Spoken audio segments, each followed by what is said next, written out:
ಸಚಿವೆ ಲಕ್ಷ್ಮೀ ಹೆಬ್ಬಾಳ್ಕರ್ ಪುತ್ರ ಮೃಣಾಲ್ ಹೆಬ್ಬಾಳ್ಕರ್ ಅವರು ಕಾರು ಚಾಲಕನಿಗೆ ದುಷ್ಕರ್ಮಿಗಳು ಚಾಕು ಇರಿದಿರುವಂತಹ ಘಟನೆ ಬೆಳಗಾವಿ ನಗರದ ಕ್ಲಬ್ ರಸ್ತೆಯಲ್ಲಿ ನಡೆದಿದೆ.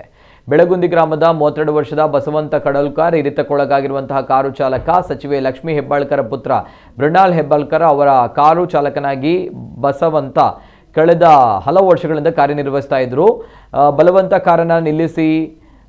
ಕಾರನ್ನ ನಿಲ್ಲಿಸಿ ಕೆಳಗೆ ನಿಂತಿದ್ದಂತಹ ಸಂದರ್ಭ ಬೈಕ್ನಲ್ಲೇ ಬಂದಂತಹ ಇಬ್ಬರು ಚಾಕುವಿನಿಂದ ದಾಳಿ ನಡೆಸಿ ಪರಾರಿಯಾಗಿದ್ದಾರೆ. ಗಂಭೀರವಾಗಿ ಗಾಯಗೊಂಡ ಬಸವಂತರನ್ನ ತಕ್ಷಣ ಬೆಳಗಾವಿಯ ಖಾಸಗಿ ಆಸ್ಪತ್ರೆಗೆ ದಾಖಲಿಸಿ ಚಿಕಿತ್ಸೆ ನೀಡಲಾಗ್ತಾ ಇದೆ.